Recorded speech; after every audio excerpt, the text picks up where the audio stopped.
10년 전에 한참 화제가 됐던 영상 중에 맨사형통이라는 영상이 있습니다. 혹시 보신 분들 있으실지 모르겠는데요.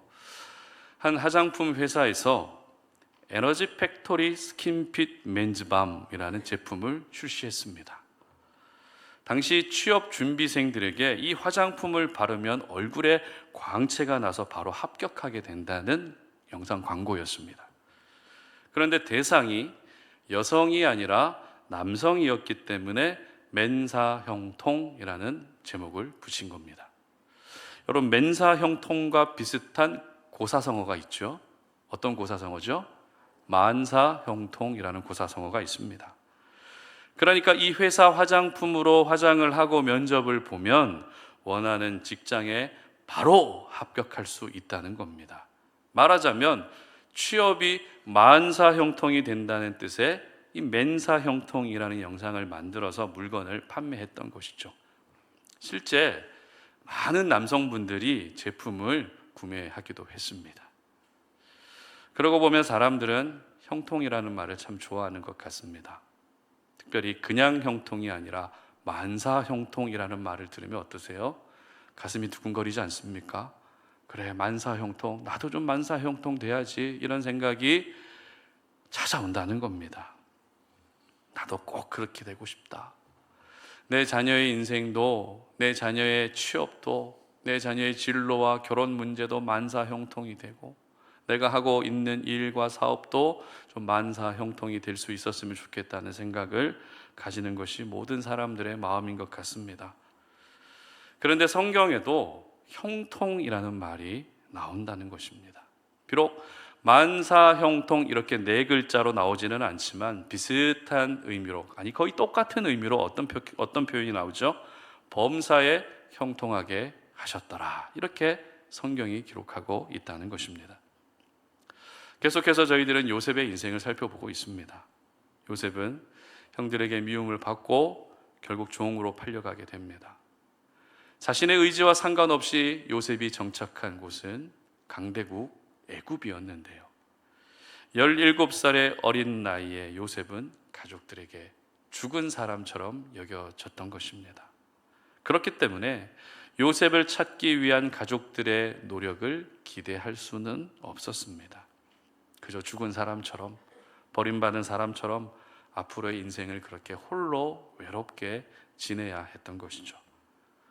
그렇게 애굽에서 지낸 지도 10년이라는 세월이 훌쩍 지났습니다. 그래도 다행인 것은 요셉은 친위대장 보디발의 집에서 인정받는 사람이 됐다는 겁니다. 그리고 성경이 기록하고 있는 대략 20대 중반의 나이를 넘긴 요셉의 특징 중에 하나가 바로 빼어나고 아름다웠다는 것입니다. 본문 말씀 6절을 함께 읽어보겠습니다. 주인이 그의 소유를 다 요셉의 손에 위탁하고 자기가 먹는 음식 외에는 간섭하지 아니하였더라. 요셉은 용모가 빼어나고 아름다웠더라. 아멘. 여기서 빼어났다는 것은 이 빼어났다고 하는 단어와 아름답다라고 하는 단어는 히브리 원어로 같은 단어입니다. 우리나라 말로 다르게 표현되어 있을 뿐이지 원어로는 같은 단어입니다. 여러분, 이렇게 같은 단어를 연속해서 기록하고 있다는 것은 요셉의 외모가 상상을 초월하는 외모였다는 것을 우리에게 보여주고 있는 것입니다. 여러분, 어디 그 시절에 에너지 팩토리 스킨핏 맨즈밤 이런 제품이 있었겠습니까? 아니면 한참 일하다가 밖에 나가서 마사지 샵에 가서 얼굴 마사지를 받고 피부 관리를 받으면서 자기를 관리를 했기 때문에 용모가 그렇게 빼어나고 아름다웠겠습니까? 그렇지 않겠죠. 설교를 준비하면서 요셉의 용모가 빼어나고 아름답다라는 이 말씀을 보는데 마음 한켠에 서운함이 밀려오더라고요. 왜 내 얼굴은 하나님이 만들다가 만 것처럼 보이고 누구는 이렇게 용모가 빼어나고 아름답게 만드시는지 하나님 너무 사람 차별하는 거 아니신가, 이런 생각이 문득 들었습니다. 여러분, 우리 남자 성도님들 계시잖아요. 이 남자 성도님들한테 잘생겼다고 항상 이야기해 주는 사람이 누구죠? 아내들한테 그런 말을 기대하시면 안 됩니다. 누가 잘생겼다고 항상 이야기해 주죠? 어머니는 제가 생각하지도 못한 대답인데요. 그렇죠. 어머니는 항상 아들 편이죠. 이상하게 생겨도 잘생겼다고 해요. 그런데 정말 항상 남자에게 잘생겼다고 이야기해 주는 사람, 딸아이가 그러죠. 딸아이가 아빠한테 항상 잘생겼다는 이야기를 해줍니다. 저도 그런 이야기를 많이 들었어요. 그런데 중요한 건 그 이야기를 마지막으로 들은 지가 도저히 이제 기억이 안 나요. 그래서 아이한테, 우리 교회에서 제일 잘생긴 남자 성도님이 누군지 아세요? 우리 딸 아이의 기준으로 보면 우리 이상복 집사님이 제일 잘생겼대요. 딱 보시면, 이따 나가실 때 보시면은 연예인처럼 생기셨어요. 그 연예인 정진영 씨 있죠? 그래서 제가 물어봤어요. 이상복 집사님하고 아빠하고 누가 더 잘생겼어? 두말할 것도 없이 이상복 집사님이 잘생겼다 그러더라고요. 그래서 그 이후로는 제가 안 물어봅니다. 제가 너무 상처를 많이 받아가지고, 예전에는 물어보기만 하면 아빠가 잘생겼다고 늘 얘기하던 딸아이가 이제는 물어보면 아빠가 잘생겼지? 그럼 아니, 정색을 하면서 대답을 하는데 도저히 제가 마음이 아파서 못 물어보겠더라고요. 그렇게 한참 어렸을 때는 아빠가 잘생겼다고 항상 이야기해 주던 딸아이가 이제는 그렇게 얘기하지 않는 것을 보면서 한순간이구나, 이런 생각이 들었습니다. 그런데 또 하나님한테는 왜 같은 사람인데 이렇게 차이가 나게 만드셨을까? 누구는 용모가 빼어나고 아름답게 만드시고 누구는 만들다가 망 것처럼 이렇게 만드셨을까? 이런 생각이 들면서 이 서운함이 막 밀려오는 겁니다. 그런데 그 생각이 금방 사라졌어요. 왠 줄 아세요? 여러분, 요셉처럼 용모가 빼어난 남자들에게는 누가 접근할까요? 요셉처럼 용모가 아름다운 남자에게 누가 접근합니까? 외모만 중요하게 생각하는 여자가 접근한다는 겁니다. 바로 감사가 나오더라고요. 적어도 요셉에게 일어난 일은 내한테는 일어나지 않겠구나. 얼마나 감사했는지 모릅니다. 지금 제가 봤을 때 우리 성도님들 중에 얼굴 때문에, 외모 때문에 상심이 크신 분들 감사하시기 바랍니다. 요셉에게 일어난 일들이 여러분에게는 절대 일어나지 않는 줄 믿으시기를 바랍니다. 아무도 아멘을 안 하시네요. 이처럼 요셉은 빼어나고 아름다운 용모 때문에 인생의 최대 위기를 만나게 됩니다. 자신을 그렇게 믿어주었던 주인의 아내가 요셉에게 흑심을 품고 다가오기 시작한 것이죠. 그런데 보디발의 아내가 요셉을 유혹했다는 이 사건의 처음과 끝부분에 공통적으로 등장하는 말씀이 있어요. 그게 어떤 말씀인가 하면 범사에 형통하게 하셨다는 말씀입니다. 3절 말씀 함께 읽어보겠습니다. 그의 주인이 여호와께서 그와 함께 하심을 보며 또 여호와께서 그의 범사에 형통하게 하심을 보았더라. 아멘. 그리고 23절 말씀도 읽어봅니다. 간수장은 그의 손에 맡긴 것을 무엇이든지 살펴보지 아니하였으니 이는 여호와께서 요셉과 함께 하심이라. 여호와께서 그를 범사에 형통하게 하셨더라. 아멘. 자, 이 두 말씀은 요셉이 처음 보디발의 집에서 일하기 시작했을 때의 요셉이 어떤 사람으로 보였는지, 그리고 그 주인의 아내가 요셉을 모함해서 요셉이 감옥에 갇힌 상태에서 요셉이 어떤 사람으로 살고 있었는지를 보여주고 있는 말씀입니다. 여러분, 보디발의 아내가 요셉을 유혹하기 전과 후에 범사에 요셉이 형통했다라고 하는 이 말씀은 오늘을 살아가는 저희들에게 진정한 형통이란 무엇인지, 믿음 안에서 형통이란 무엇인지를 우리에게 분명하게 가르쳐주고 있는 말씀이라는 것입니다. 그러므로 오늘 이 시간만큼이라도 세상에서 말하는 만사 형통에 대한 생각은 잠시 내려놓으시고 성경에서 말하는 진정한 형통, 성경에서 말하는 가장 하나님이 기뻐하시는 형통이 무엇인지 영적 교훈을 한번 생각해 보겠습니다. 첫 번째입니다. 분리할수록 죄와 분리되어야 한다는 것입니다. 11절과 12절 말씀 함께 읽어보겠습니다. 그러할 때에 요셉이 그의 일을 하러 그 집에 들어갔더니 그 집 사람들은 하나도 거기에 없었더라. 그 여인이 그의 옷을 잡고 이르되 나와 동침하자. 그러나 요셉이 자기의 옷을 그 여인의 손에 버려두고 밖으로 나가매. 자, 우리는 살아가면서 불리한 상황에 놓여질 때가 있고 반대로 유리한 상황에 놓여질 때가 있습니다. 불리한 상황에 놓여질 때는 대부분 어떤 경우죠? 지금 나의 상태라든지 나의 환경적인 요인 때문에 불리해지게 됩니다. 예를 들면 키가 작으면 농구할 때 아무래도 불리합니다. 달리기가 느리면 축구할 때 상대적으로 불리합니다. 그리고 언변이 좋은 사람에 비해서 그렇지 않은 사람은 불리할 수밖에 없고, 삶의 다양한 경험이 부족하면 경험이 많은 사람에 비해서 불리할 수밖에 없습니다. 그 외에도 스펙이라든지 학벌, 배경, 인맥 이런 부분들 때문에 우리는 살아가면서 불리해질 때가 있습니다. 마음 같아서는 항상 유리한 고지를 선점해서 유리한 상황에서 일을 하고 싶지만 그게 생각보다 잘 안 됩니다. 지금의 모든 상황이 점점 더 나를 불리한 상황으로 몰아가고 있기 때문이죠. 오늘 본문의 요셉이 그랬습니다. 그래도 보디발의 집에서 인정받으면서 가정 총무의 자리까지 올랐습니다. 단순히 집안일을 책임지는 정도가 아니라 주인이 모든 소유를 요셉에게 위탁할 정도로 요셉은 주인 보디발에게 엄청난 신임을 받으며 나름대로 애굽에 잘 정착했습니다. 무엇보다 주인의 신임을 받고 있었기 때문에 적어도 보디발의 집에서만큼은 요셉은 항상 유리한 고지를 선점하고 있었던 것입니다.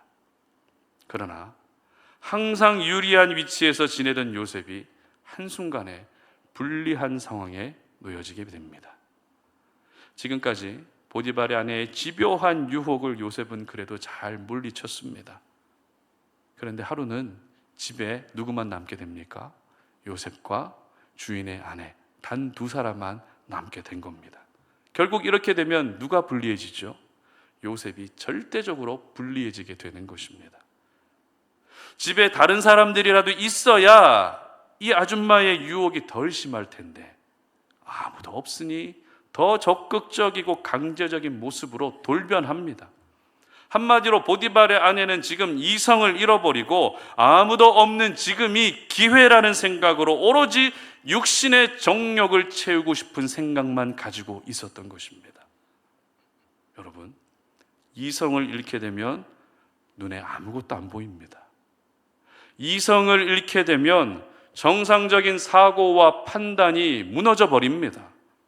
그러므로 여러분은 살아가면서 절대 이성을 잃지 않으시기를 바랍니다. 부부싸움 하실 때도 이성은 잃으시면 안 됩니다. 내가 원하는 대로 일이 안 풀려도 이성을 잃으면 안 됩니다. 이렇게 요셉은 한순간에 가장 불리한 상황에 놓여지고 말았습니다. 집안에는 요셉을 도와줄 사람이라고는 아무도 없습니다. 지금 눈앞에는 이성을 잃은 보디발의 아내가 마치 짐승처럼 자기를 집어삼킬 듯이 달려오고 있는 가장 불리한 상황이 되고 말았습니다. 그런데 오늘 요셉이 불리한 상황에서 보여주었던 모습은 오늘 우리 모두가 본받고 배워야 될 모습인데요.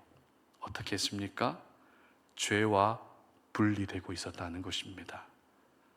사실 인간적인 생각으로는 보디발의 아내와 내연 관계를 맺게 되면 요셉이 보디발의 집에서 지내는 동안은 훨씬 더 유리해지게 됩니다.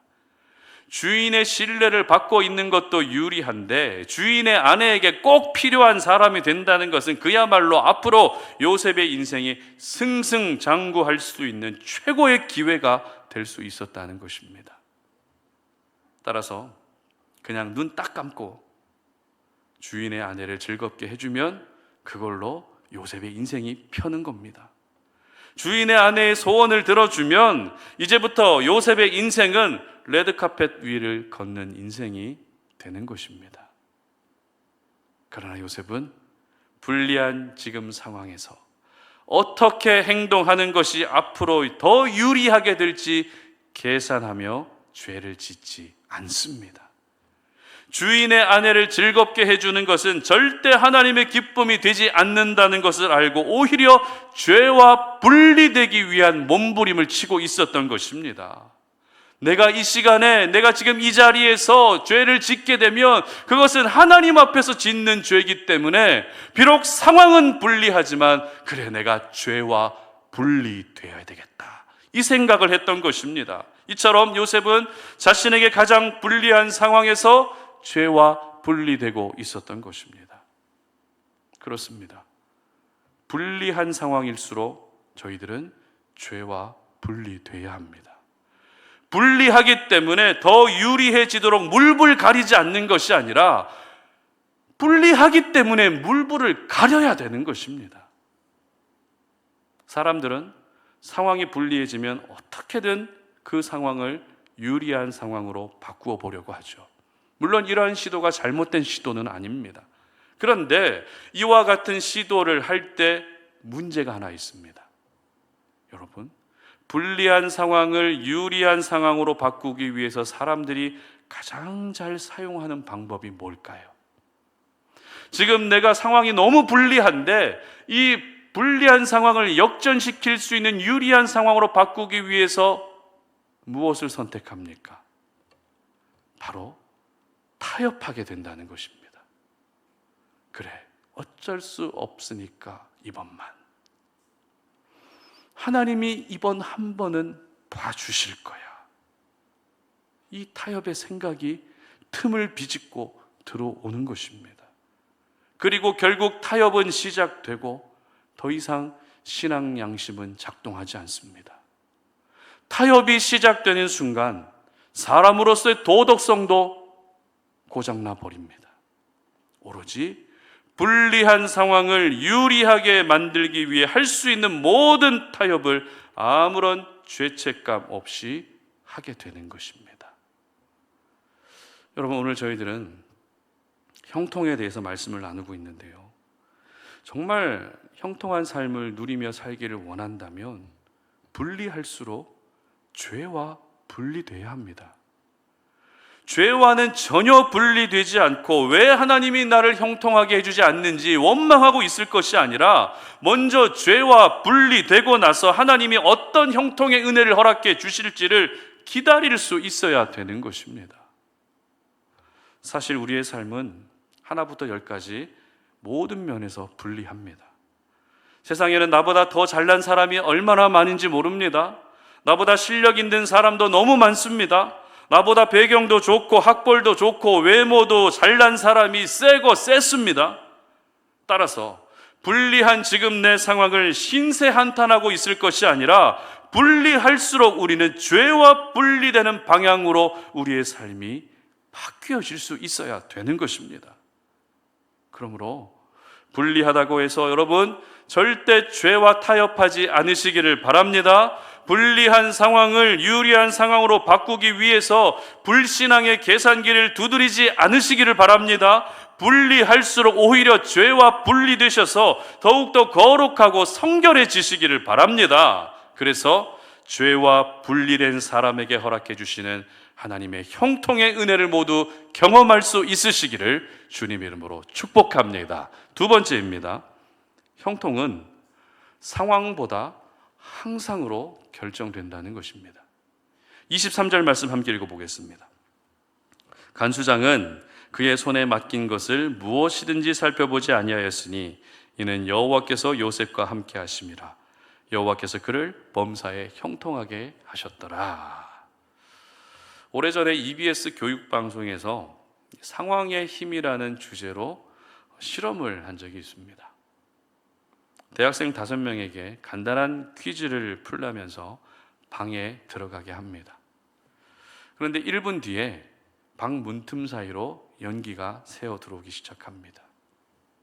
그러나 연기가 방 안을 가득 채웠는데도 불구하고 방에서 퀴즈를 풀고 있던 사람들은 아무도 나갈 생각을 하지 않는 겁니다. 이 실험은 모두 4번에 걸쳐서 진행됐는데요. 사실 방 안에서 문제를 풀고 있던 5명 중에 4명은 연기자였습니다.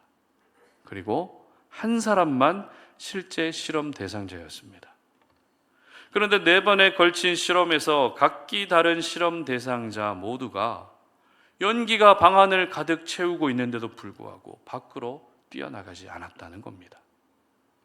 실험이 끝나고 왜 연기가 방 안을 가득 채웠는데도 나가지 않았는지 물어봤습니다. 그러자 한 사람은 다 가만히 있으니까 나도 나가지 않았다고 대답을 합니다. 또 한 사람은 여러 사람이 있는데 혼자 나가는 게 눈치가 보여서 못 나갔다는 겁니다. 그리고 또 한 사람은 주위 반응만 살피느라 못 나갔다는 겁니다. 이 실험은 사람은 상황의 지배를 받는다는 것을 확인하기 위한 실험이었습니다. 아무리 연기가 들어오는 위급한 상황이라도 주변 사람들의 상황이 또 어떠한지가 바로 지금 자신의 행동을 결정하게 된다는 것이었습니다. 이처럼 사람은 지금 자신의 상황에 가장 많은 영향을 받게 됩니다. 자칫하면 목숨을 잃을 수도 있는데 상황의 영향을 받고 있다 보니 무언가 찜찜해도 섣불리 그 자리를 옮기지 못할 때가 있다는 것입니다. 여러분, 형통이란 과연 뭘까요? 형통. 아마도 많은 분들이 생각하고 있는 형통은 지금 상황이 형통을 결정하는 기준이 되는 것 같습니다. 상황적으로 무언가 좀 나아지고 상황적으로 큰 어려움이 없어야 이런 상황이 곧 형통이라는 생각을 하게 된다는 것입니다. 그러나 오늘 저희들이 기억해야 할 것은 성경에서 말하는 형통은 상황이 아니라는 것입니다. 상황이 좋아야 형통이 아니라 형통을 생각할 때마다 저희들이 가장 먼저 떠올려야 되는 단어는 바로 항상이라는 단어여야 된다는 것입니다. 오늘 본문에서 요셉의 인생을 상황의 관점으로 보게 되면 일단 보디발의 집에서 신임을 받고 가정 총무가 된 것은 분명 좋은 상황입니다. 잘 풀린 상황이라는 것입니다. 여기까지만 보면 잘 풀린 상황, 좋은 상황이 곧 형통이라는 생각도 듭니다. 그러나 그 후에 요셉에게 어떤 일이 일어났습니까? 보디발의 아내가 요셉을 집요하게 유혹합니다. 하지만 요셉은 그 유혹에 넘어가지 않고 단호하게 거절하죠. 분명 믿음의 사람으로서 요셉의 행동은 너무 잘한 행동입니다. 칭찬받아 마땅한 행동입니다. 그러나 현실은 어떻습니까? 성범죄자가 되고 말았습니다. 주인의 은혜를 저버린 배은망덕한 사람이 되고 말았습니다. 그리고 결국 감옥에 갇히는 죄수가 되어버립니다. 여러분, 형통을 상황이라는 기준으로 대입하게 되면 지금 요셉이 성범죄자로 몰려서 감옥에 갇혀 있는데 과연 형통하다라고 말할 수 있을까요? 그렇지 않겠죠. 형통이 아니라 고통스러운 인생이 되고 만 것입니다. 그런데 놀라운 것은 감옥에 갇힌 요셉을 향해서 성경이 어떻게 기록하고 있는가 하는 것입니다. 23절 말씀 함께 읽어보겠습니다. 간수장은 그의 손에 맡긴 것을 무엇이든지 살펴보지 아니하였으니 이는 여호와께서 요셉과 함께 하심이라. 여호와께서 그를 범사에 형통하게 하셨더라. 아멘. 하나님이 요셉을 형통하게 하셨다는 것입니다. 분명 지금 요셉의 상황은 어떤 상황이라고요? 성범죄자입니다. 아무리 감옥에서 인정받고 있어도 죄수는 죄수입니다. 상간남이라는 불명예가 지워지지 않는다는 것입니다. 그럼에도 불구하고 성경은 요셉이 형통했다고 기록하고 있습니다. 저희들은 바로 이 말씀 속에서 형통이란 상황이 아니라 항상이라는 것을 깨달을 수 있어야 됩니다. 자, 그렇다면 요셉과 항상이라는 단어가 어떻게 매치될 수 있을까요? 먼저 요셉은 항상 성실했던 사람입니다. 보디발의 집에서 종으로 살아가는 동안 주인에게 인정을 받고 가정 총무의 자리에 오르기까지 항상 성실하게 일하는 자세가 몸에 배어 있었던 것입니다. 눈치 봐가면서 주인이 보는 데서는 열심히 하고 주인이 안 보면 설렁설렁하면 결코 주인에게 인정받을 수 없죠. 그러나 요셉은 주인이 보든 안 보든 자신에게 주어진 역할을 항상 성실하게 감당했습니다. 이것이 바로 요셉의 첫 번째 항상이었습니다. 그리고 두 번째 요셉의 항상은 10절 말씀 함께 읽어봅니다.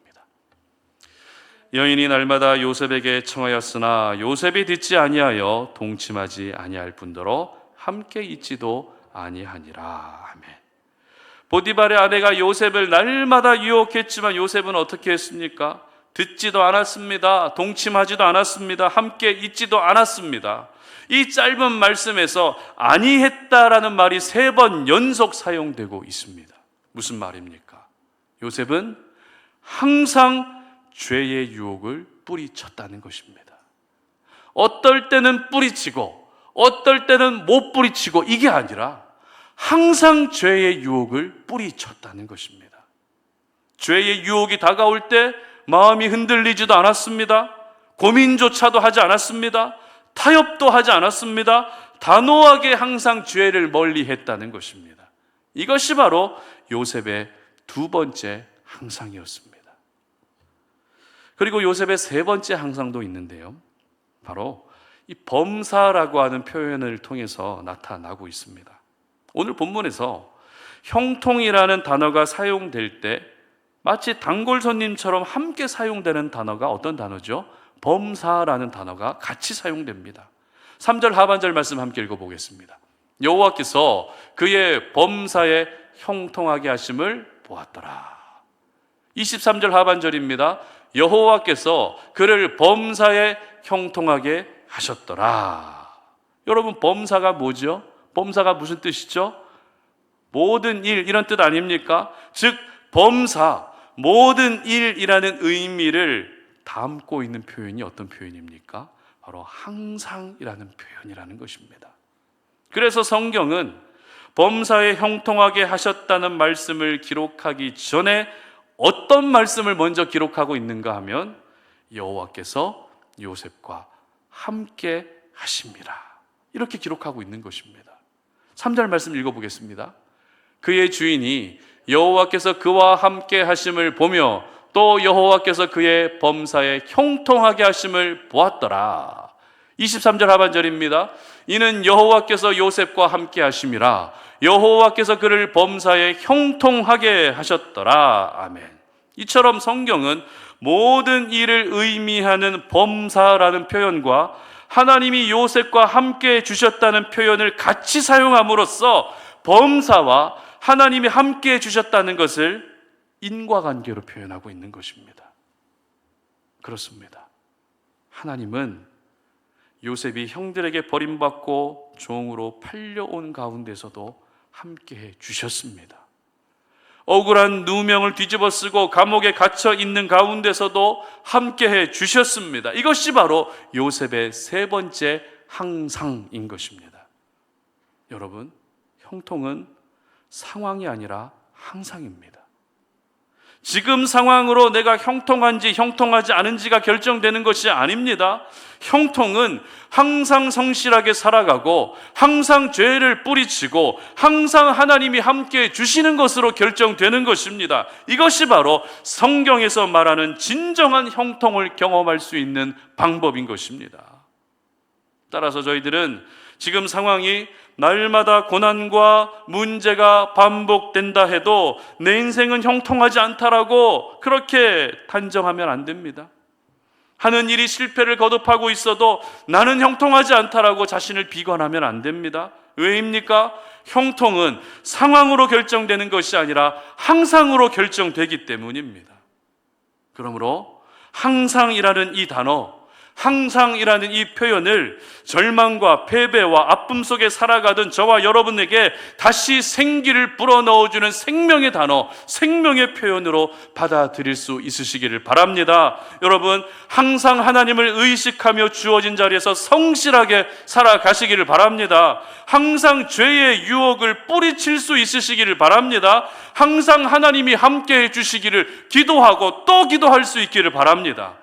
그래서 저와 여러분 모두가 요셉처럼 범사에 형통한 하나님의 사람들 되시기를 주님의 이름으로 축복합니다. 말씀을 맺겠습니다. 오늘은 어린이 주일입니다. 여러분의 자녀를 바라볼 때 여러분은 어떤 생각이 드세요? 여러분의 자녀가 아무리 성인이 됐어도 자녀를 바라보는 부모의 마음은 늘 어린아이처럼 보이실 겁니다. 그 말은 결국 내 자녀가 성인이 됐어도 나이와 상관없이 모든 부모는 양육자 이상으로 동시에 스승의 역할을 함께 감당해야 된다는 뜻입니다. 그렇다면 여러분은 여러분의 자녀에게 무엇을 가르쳐 주시겠습니까? 오늘 어린이 주일이고 내일 어린이날인데 여러분의 자녀들에게 무엇을 가르쳐 주시겠습니까? 선물 하나 사주고 끝내시겠습니까? 좋은 데 데려가시고 끝내시겠습니까? 내 자녀가 성인이 됐기 때문에 뭐 어린이날 상관없지 그냥 이렇게 대충 넘어가시겠습니까? 부모로서 자녀들에게 무언가 가르쳐 줘야 되지 않겠습니까? 그럼 뭘 가르쳐 주시겠어요?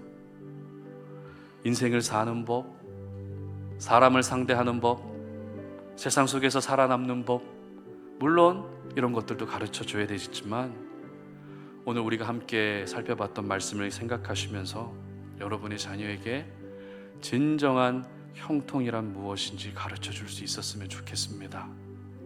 돈과 신분과 지위가 성공의 기준이 되어버린 이 시대에 하나님의 자녀로서 형통하게 사는 것이 얼마나 중요한 것인지를 꼭 알려주셨으면 좋겠습니다.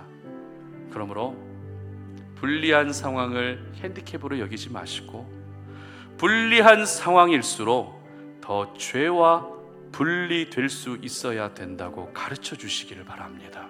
그리고 여러분이 실제로 그렇게 하는 모습을 보여주시기를 바랍니다. 결국 세상 속에서 유리한 고지를 점유하는 사람이 형통한 것이 아니라 죄와 분리된 사람이 형통한 사람이 될 수 있는 것입니다. 그리고 형통은 상황이 아니라 항상으로 결정되는 것입니다. 항상 성실하게, 항상 죄를 뿌리치고, 항상 하나님께 함께 해주시기를, 하나님이 함께 해주시기를 구해야 된다고 가르쳐 주셨으면 좋겠습니다. 여러분, 상황이라는 단어는 우리가 잊어도 되는 단어지만 항상이라는 단어는 내가 하나님의 품에 안기는 그 순간까지 절대 잊으면 안 되는 단어입니다. 바라기는 저와 여러분 모두가, 그리고 우리의 모든 다음 세대의 자녀들이 범사에 형통케 되어지는 그런 하나님의 놀라운 은혜가 있으시기를 주님의 이름으로 축복합니다. 우리 시간에 나의 갈 길 다가도록 함께 찬양하고 기도하는 시간 갖도록 하겠습니다.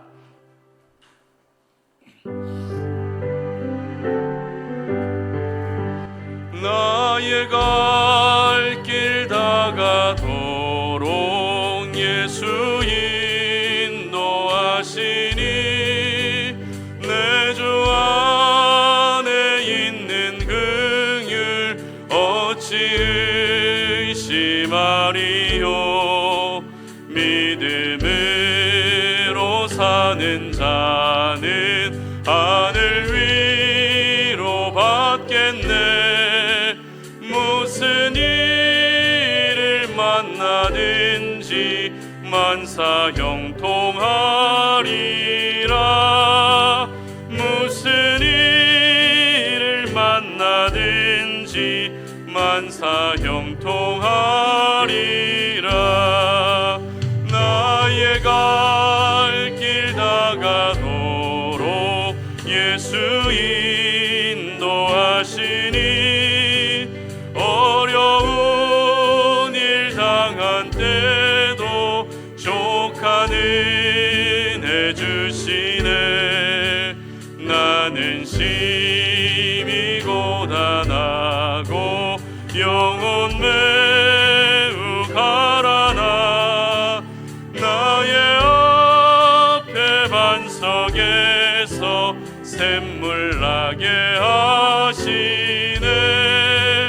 나의 앞에 반석에서 샘물 나게 하시. 무슨 일을 만나든지 무슨 일을 만나든지 만사 형통하리라.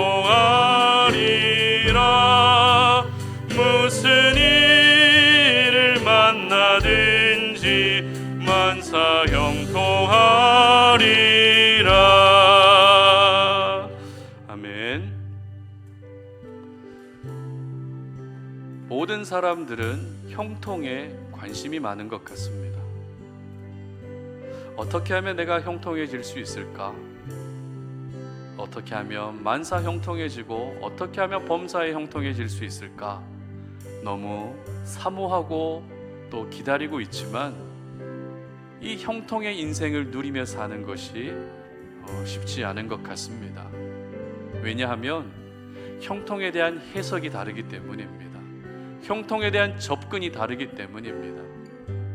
그런 점에서 오늘 요셉의 인생은 진정한 형통이란 무엇인지, 성경에서 말하는 그 형통의 은혜를 누리기 위해서 우리가 기억해야 될 것이 무엇인지를 정확하게 말씀해 주고 계십니다. 요셉은 보디발의 집에서 가정총무로 인정받으며 유리한 자리를 점유했습니다. 그러나 그 주인의 아내가 집요하게 유혹하는 바람에, 그리고 집에 또 단 둘이만 남게 되는 그런 상황으로 인해 갑자기 불리한 국면으로 접어들게 됩니다. 얼마나 복잡한 생각이 들었을까요? 그냥 내가 눈 딱 감고 이 주인의 아내를 즐겁게 해주면 내가 더 유리해지는 상황으로 살아가게 되는데, 이런 고민들 인간적으로 할 수 있지 않겠습니까? 그러나 요셉은 분리할수록 죄와 분리되는 결단을 합니다.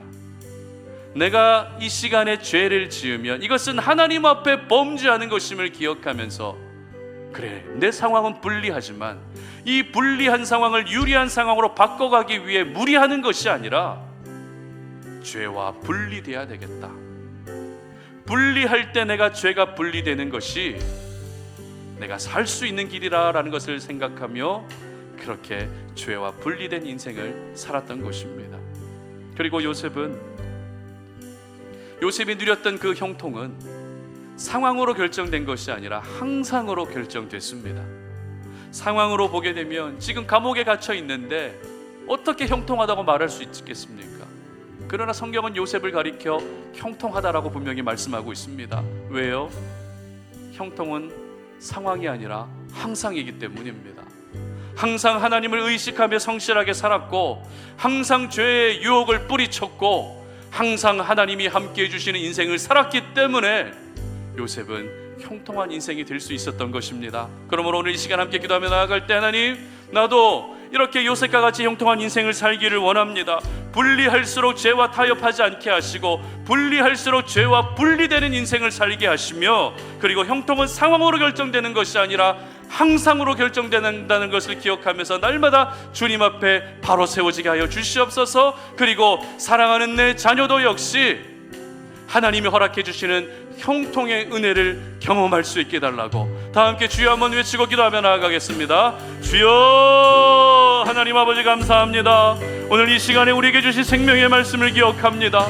우리는 오늘도 이 땅을 살아가면서 얼마나 그 형통한 인생을 바라고 소망하고 있습니까? 형통하기를 바라고 있습니다. 만사가 형통하기를 바라고 범사에 형통하게 해주시는 은혜를 경험하기를 원하는데, 이 형통의 은혜를 경험하는 것이 왜 그렇게 어렵습니까? 하나님 아버지, 그런 점에서 오늘 하나님이 주신 요셉을 통해서 주신 그 생명의 말씀이 진정한 형통이란 무엇인지, 하나님의 사람으로서 형통의 은혜를 누리기 위해서는 어떻게 해야 될 것인지를 우리에게 말씀하여 주셨습니다. 하나님, 우리는 불리해지면 타협하고 있습니다. 불리해지면 어떻게 해야 내가 더 유의해질 수 있을까를 생각하며 타협하고 있습니다. 그러나 오늘 이 시간에 요셉의 모습을 보며 불리할수록 죄와 분리되는 인생을 살게 하여 주시옵소서. 하나님 아버지, 죄와 분리되는 것이 형통으로 나아가는 길임을 기억하며 죄와 가까워지지 않게 하시고 죄를 멀리할 수 있는 저희들 되게 하여 주시옵소서. 하나님, 요셉의 형통은 상황으로 결정되었던 것이 아니라